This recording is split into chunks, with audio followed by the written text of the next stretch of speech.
नमस्कार, जय भीम, नमो बुद्धाय साथियों। स्वागत है आपका फास्ट न्यूज 121 में। मैं हूं अंशु और पहुंच गए हैं इंदिरा गांधी स्टेडियम। आप देख ही सकते हो कि जो वर्गीय आरक्षण के वर्गीकरण को लेकर महारैली निकाली गई है। चंद्रशेखर आजाद जो सांसद नगीना से है, उनके द्वारा तमाम लोग यहां पर पहुंच चुके हैं। मैं आपको बात मिलवाती हूँ। कहाँ से आए हो भाई? सहारनपुर से। क्या नाम है भाई? आशुतोष रमन। क्या लेने के लिए आए हो यहाँ पे? अपने अधिकारों को लेने के लिए। क्या अधिकार है आपके? आरक्षण और संविधान को बचाए रखने की सौगंध। अच्छा, आप जो आरक्षण में वर्गीकरण हुआ है उसको लेकर यहाँ पर महारैली, उसको लेकर आप आए हो यहाँ पे? जो आरक्षण में वर्गीकरण हुआ है और क्रीमी लेयर जो इस सुप्रीम कोर्ट के आदेश को लेकर जारी हुआ है वो बहुत ही निंदनीय है। SC ST OBC समाज के लोग इसको नहीं मानते हैं क्योंकि सुप्रीम कोर्ट के अंदर कोलिजन सिस्टम चल रहा है। तो इसी को मद्देनजर रखते हुए आज यहाँ पर दिल्ली के इंदिरा गांधी स्टेडियम में एक महारैली का आह्वान बड़े भाई एडवोकेट चंद्रशेखर आजाद जी के द्वारा किया गया है। और हमारे लोगों में एक जन आक्रोश है क्योंकि इस जन आक्रोश में इतना लोग आए हैं। वो सब समझते हैं कि हमारे अधिकारों को छीना जा रहा है, भाई को भाई से लड़ने की बात हो रही है और अधिकारों को बांट रहे हैं और SC ST समाज में मतभेद पैदा कर रहे हैं। लगभग कितने कितनी संख्या होगी यहाँ पर तमाम लोगों की? यहाँ पर लगभग 2 से 3 लाख लोग अभी पहुँच चुके हैं और लगभग शाम 4 बजे तक यहाँ कम से कम 5 से 6 लाख लोग आपको देखने को मिलेंगे। अगर स्टेडियम जितने लोग स्टेडियम में हैं उससे कई गुना भीड़ अभी दिल्ली की सड़कों पर है। वो आराम से यहाँ पहुँच रही है और कुछ ट्रेनों में आ रहे हैं, जो भी कुछ ट्रेनें सरकार के द्वारा, प्रशासन के द्वारा पीछे रोक दी गई हैं, लेकिन वो लोग अपने ऑटो से, DTC की बसों से, अन्य साधनों से यहाँ पर पहुँच रहे हैं। प्रशासन की मंशा इसके पीछे केवल और केवल इस आंदोलन को रोकना है, बहुजन महापुरुषों की विचारधारा को रोकना है। बहुत बहुत धन्यवाद भाई। मैं लखनऊ अंकित दानू के सपोर्ट में, चंद्रशेखर भाई के सपोर्ट में आए हुए। मैं लखनऊ राजीवपुरम पश्चिम विधानसभा से। मेरे अंकित भाई, चंद्रशेखर भाई काफ़ी जनता के लिए, महापुरुष लोगों के लिए इतना करते हैं, इतना सोचते हैं, उतना करना चाह रहे हैं। अपने दलित समाज और पिछड़ी समाज जो भी हैं उनके लिए इतना करके जाएं, आने वाली पीढ़ी भी मुझे याद रखे। जय भीम, जय भारत। बहुत बहुत धन्यवाद। कहाँ से आए हो बड़े भाई? बरेली से आए। बरेली से। आपको लगता है कि जो ये महा आंदोलन होने जा रहा है, इससे सरकार अपना जो फैसला है वो बदलेगी? बिल्कुल बदलेगी। क्यों लगता है आपको ऐसा? नहीं बदलेगी तो दोबारा से हमारा मतलब संघर्ष जारी रहेगा और मोदी सरकार को हम लोग घुटनों पर टिकाने का काम करेंगे। आजाद समाज आजाद समाज पार्टी, भीम आर्मी कभी पीछे हटने वाली नहीं है, कभी पीछे हटने वाली नहीं है, ना झुकेगी ना झुकेगी। हमारे साथ एक और भाई जुड़ने वाले हैं। कहाँ से हो भाई? जय भीम, जय भारत।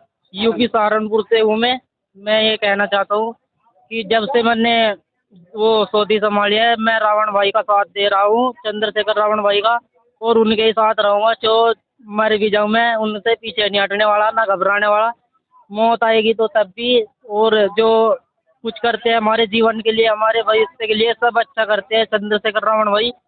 तो इसलिए मैं उनसे आग्रह करता हूँ कि अपना ये काम जारी रखे। और जो आज का आरक्षण है, आरक्षण हम सरकार को घुटनों पे टिका के रहेंगे, चाहे इसमें हमें दिल जान एक लगानी पड़ जाए, तो हम घबराने की कोई कोशिश नहीं करने का। तो हम सभी भीम आर्मी के साथ जुड़े हुए हैं और उनके ही साथ जुड़े रहेंगे, चाहे कोई इसमें सरकार हमें घुटनों पर टिकाने की कोशिश पूरी करे।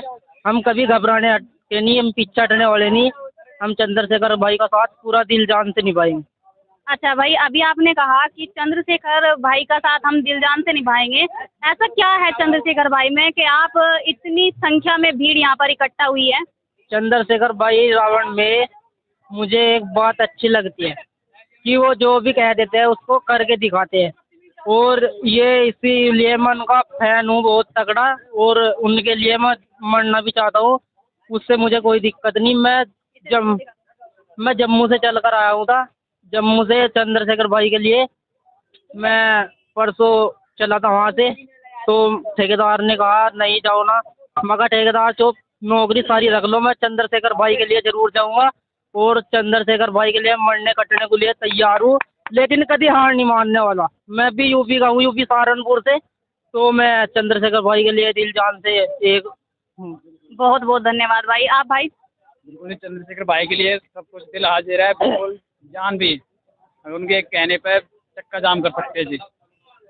क्यों कर सकते हो चक्का जाम? ऐसा है क्या चीज के लिए, अपने हक के लिए। चंद्रशेखर भाई हमारे हक के लिए लड़ रहे हैं, इसलिए हम उनके वो एक ऐसा शख्स है जो कभी उन्होंने जात नीच नहीं देखी, ऊपर नीचे ये कभी नहीं किया भेदभाव।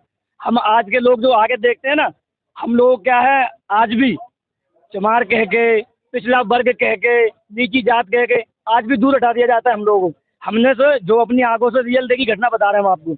हमारा बड़ा भाई जो है वो ऐसा है कि कभी किसी से कुछ ऊंच नीच नहीं माना, कभी भी हर किसी के हक के लिए आगे खड़ा है, चाहे कोई सी भी कास्ट हो, एनी कास्ट, हम सबके लिए हर किसी के हक के लिए आगे खड़ा है। अब हमारा भाई अगर हमारे हक के लिए आगे लड़ रहा है तो हमारा कर्तव्य बनता है उसके पीछे पीछे चलने का। अगर वो कहेंगे कि ये काम करना है तो वो काम जरूर होगा, क्यों भाई ने कहा करना है तो करना है। तो वो हमारे लिए खड़े हैं, हम उनके लिए खड़े हैं, हम उनसे नहीं है, वो पूरी जनता से है। और फिर भाई जो कह देंगे वो जरूर करना है, क्योंकि वो हमारे संविधान के लिए है, हर चीज़ के लिए आगे। आजकल आप जो देखते हो मना कर देते कि नहीं संविधान को नहीं मानेंगे। आपने देखा होगा कई लोग ऐसे कहते संविधान को नहीं मानेंगे, तो हम कहते भाई संविधान को तुम क्या, तुम्हारा बाप भी मानेगा, तुम छोड़ो तुम्हारा बाप भी मानेगा भाई साहब, क्योंकि हम उस कास्ट से हैं, हम अच्छों को झुका सकते हैं। फिर आप क्या चीज़ हो जो आजकल के नए युवा कहते हैं ना कि हम संविधान को नहीं मानेंगे, बाबा साहब को नहीं मानते, तो हम लिख कर दे सकते भाई आप क्या, आपके बड़े बुजुर्ग को, आपके दादा को, आपके परदादा को, हम उनको भी झुकवा देंगे अपनी बात जाए तो। आप देख सकते हो हमारे सारे बड़े भाई आए पड़े हैं सारे। ऐसा है अगर एकता हम बना के रखेंगे भाई, अपनी जंग लड़ेंगे अपने हक के लिए, अपने हक के लिए हमारे जंग लड़ने का जो कर्तव्य करेंगे, इसके लिए हमारी जान जाए, हम पर लाठी टूटे, हमें कोई परवाह नहीं है। अभी जो 21 अगस्त को हुआ था दिल्ली में, आधी पार्टी इधर थी आधी पार्टी इधर थी, हम नहीं पहुंच पाए, लेकिन आज हमारा सौभाग्य जो आज हम यहाँ पर आ पाए अपने हक के लिए। आज हम निकलेंगे तो कल जानेंगे, कल जानेंगे तो आगे और करेंगे, और करेंगे तो अपने बच्चों को, अपने भाइयों को, अपनी माताओं को, अपनी बहनों को इस चीज़ के बारे में बताएंगे कि ये जो है पाखंडवाद, इससे दूर रहो, संविधान को मानकर चलो, और चलोगे तो फायदे में रहोगे। जो तुमसे कहता है तुम चमार हो, तुम निजी कास्ट के, दूर हटो, तुम कल को उनके मुंह पर जवाब दे सकते हो, तू चुप हो। संविधान हमारे बाप का है, हम कहते छाती ठोक कर हमारे बाप का है भाई। सारे कहते हैं संविधान इतने लोगों ने लिखा है, उतने लोगों ने लिखा है। अरे हॉस्पिटल में बच्चे को जो जन्म देती ना वो सिर्फ माँ होती है। चाचा उसके साथ चला गया, चाचा बाप का दर्जा दे सकता, बाप नहीं बन सकता। तो संविधान हमारे बाप का, बाबा साहब का, तो बाप बाप रहेगा भाई, बाप बाप रहेगा, बाप बाप रहेगा। जो ये कहते हैं ना कि संविधान हमारा सबका है, तो सिर्फ सबका नहीं है भाई। तुमने पेन ला के दे दिया, तुमने कॉपी ला के दे दी, तुमने बाहर बैठा दिया हमारे बुजुर्गों को, उन्होंने लिख कर दिया संविधान, उन्होंने देश को आज़ादी दी है। संविधान सिर्फ हमारे बाप का है, ये चीज़ हम कह सकते हैं, सिर्फ हमारे बाप का। जो ये कहते हैं ना कि हमारे सबका है, इतने उतने घुमा घुमा के, मैं ज़्यादा बड़ी बात नहीं कहूँगा। अगर मैं जात बिरादरी वाली बात करूँगा कल को मेरे ऊपर ही सोशल मीडिया पर आप देखते हो 36 बातें मेरे ऊपर घुमा के आ जाएंगी, मेरे ऊपर डिस्प्यूट लगा दिया जाएगा, कल को मेरे ऊपर ही चार्ज लगा दिया जाएगा। तो मुझे इस चीज़ से कोई परवाह नहीं है। जिसको जो करना है खुल के आओ, खुल के खड़े हैं, आराम से, कोई दिक्कत नहीं है। जो जैसे फिरना चाहे वैसे फिर ले।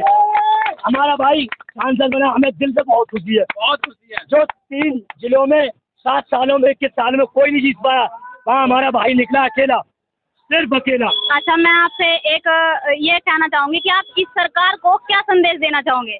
कौन सी सरकार को? पहले आप ये बताएं, बीजेपी को, आम आदमी को, बहुजन समाज पार्टी को? जो सरकार फिलहाल वर्तमान में भारत पे राज कर रही है उसे। ये सरकार, ये झूठ की सरकार है, बुनियाद की सरकार है, बेईमानों की सरकार है। ये लोग, ये जो बीजेपी में बैठे हैं सत्ता के दलाल, ये कफन पे जीएसटी लगाते हैं। कहते हैं मोदी जी ने कहा था सन 2014 में सबका साथ सबका विकास। हम लोगों को पीछे क्यों छोड़ दिया भाई? हमें साथ लेके चलो, विकास करो, हम तुम्हारे साथ हैं, क्यों छोड़ा पीछे? सन 2000, अब इसमें जो चुनाव 24 का हुआ है, इसमें बोला सारी जनता, मोदी का परिवार हमारा परिवार। गलत कह दिया मोदी जी ने। मोदी सिर्फ बीजेपी का परिवार है बस, किसी गरीब का नहीं है, किसी अन्य कास्ट का नहीं है, किसी पिछड़े का नहीं है और किसी अच्छे का नहीं है। आप चले जाओ अयोध्या में, चले जाओ, बीजेपी ऐसे करके हारी है। ये पकड़िए फोन, ऐसे थी ना, ऐसे हो गई है भाई। जनता जाग चुकी है, इस चीज को समझो। और मैं आप लोगों को संदेश देना चाहूंगा, जो मेरी उम्र के नौजवान है, मेरी एज है 90 ईयर्स, ठीक है। मैं संविधान को फॉलो करता हूँ सिर्फ 3 सालों से। 3 सालों से यहाँ पर बात बैठी पड़ी भाई, संविधान है तो सब कुछ है। हम अपने हक के लिए लड़ेंगे तो आगे हम चल पाएंगे, वरना चल को ठीक है। अयोध्या में गए हो आप, पूरी सीटों से बीजेपी चली गई। यूपी में पूरी सीटों से बीजेपी चली गई। तो भाई साहब, जनता जाग चुकी है। आप ये हराम का खाना बंद करो, हम लोगों से छीनना हमारा हक बंद करो। जो हमारा 85% है ना, ये तो हमें चाहिए। चाहे कोई भी आ जाओ, चाहे प्रधानमंत्री जी आ जाओ, हक की बात हक की है।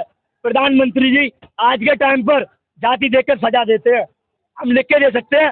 हमारी बहनें जातियाँ बाद में आज निकलते हैं आंखों से न्यूज देखकर। आए दिन 2 साल की बच्ची का रेप हो जाता है। अभी राजस्थान में ले लो, 16 साल की बहन थी हमारी, नेहा मीणा के नाम का नाम था, मीणा थी वो, रेप कर दिया 7 गुंडों ने मिलकर। क्या कर पाए? कुछ कर लिया। कलकत्ता में जो हमारी बहन का रेप हुआ है, हम सबके लिए बहन बेटी सबकी एक है। कलकत्ता में जो रेप हुआ है, 150 ग्राम स्पैम निकला। आप समझ सकते हो स्पैम किस चीज को बोलते हैं, मैं खुलकर नहीं बोल सकता। 150 ग्राम स्पैम निकलता है, ठीक है। अगर एक बंदा एक औरत के साथ पूरी रात बिताएगा, जब जाके 50 ग्राम ml निकलता है कम से कम स्पैम। उस लड़की के साथ कितने बंदों ने दरिंदगी की है? कम से कम 8 लोगों ने। लेकिन तो वो एक ठाकुर है, पंडित है, जो भी है, एक बंदे को आगे कर दिया कि इसने रेप किया, बस एक बंदा, बाकी 7 बचा दिए। किसने बचाए? बीजेपी ने। 7 बंदे पूरे बचा दिए, सिर्फ बीजेपी ने। रेप किया 8-9 बंदों ने, एक बंदे को डाल दिया जेल में, 8 साहब बच गए। भाई साहब, जो रेप करता है ना, बीच रोड पे निकाल के गोली मार दो। अगर अगले दिन रेप हो जाए तो मेरा नाम हनी जाटव है, बदल के अली बाल भी कर दो। सिर्फ एक बंदे को गोली मार दो, चौड़े में निकाल के गोली मार दो, हम तुम्हारे साथ हैं। और ये जवाब भी देंगे, ये यूपी में जवाब मिलेगा 2027 में आने वाले।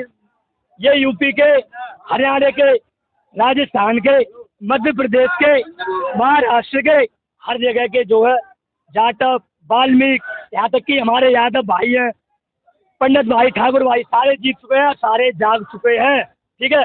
मैं किसी भी जाति में, किसी भी धर्म में कोई दखलंदाजी नहीं करता भाई, लेकिन जो हमारे हक को छीनेगा उसकी गर्दन पे पैर रख के हलक से जुबान खींच लेंगे और अपना हक खींच लेंगे। देखो देखो कौन आया, देखो देखो कौन आया, देखो देखो कौन आया। हम अपने भाई के लिए आए हैं, अपने हक के लिए आए हैं, अपने परिवार के लिए आए हैं, अपनी समाज के लिए आए हैं। अपने हमारा समाज हमारे साथ है, हम इस चीज से बहुत। अच्छा, तो मैं आपसे एक क्वेश्चन और करना चाहूंगी। आप जो वर्गीकरण को लेकर यहाँ भीड़ इकट्ठा हुई है, आप ये बताओ कि वर्गीकरण के जैसे निर्देश सामने आए थे, आप सुप्रीम कोर्ट को क्या कहना चाहोगे? सुप्रीम कोर्ट को यही कहना चाहेंगे, जो हमारा हक है वो हमें दे दो, हमें कोई दिक्कत नहीं है। कल तक जो चीज़ नहीं थी वो आपने अब लागू क्यों करी? संविधान इस चीज़ की इजाज़त नहीं देता आपको। आप चाहे कितने भी बड़े जज हो, आप कितने भी बड़े कमिश्नर हो, आप कितने भी बड़े प्रेसिडेंट हो, कितने भी बड़े MP हो, अगर जिस चीज़ की आपको संविधान इजाज़त देता है आप वही चीज़ कर सकते हो। जो ये वर्गीकरण है अब तक लागू नहीं किया था, अब क्यों लागू कर दिया आप लोगों ने? अन्य कास्ट के लिए, अदर के लिए क्यों करा भाई? ये सिर्फ हमारे लोगों का था, वाल्मीकि भाइयों का था, जिसका भी है हो ना हो, दो हिसाब से करो भाई। लेकिन अगर हमारा हक मारोगे फिर ये कोर्ट को भी चेतावनी है, हमारा हक मारोगे कल को सुप्रीम कोर्ट भी जाम कर देंगे। जब ये दिल्ली जाम कर सकते हैं ना, कल को सुप्रीम कोर्ट भी जाम कर देंगे। और ये चंद्रशेखर आजाद के चीते हैं, अगर ये चाहे तो पूरा इंडिया जाम कर सकते हैं भाई साहब, पूरा चक्का जाम कर सकते हैं।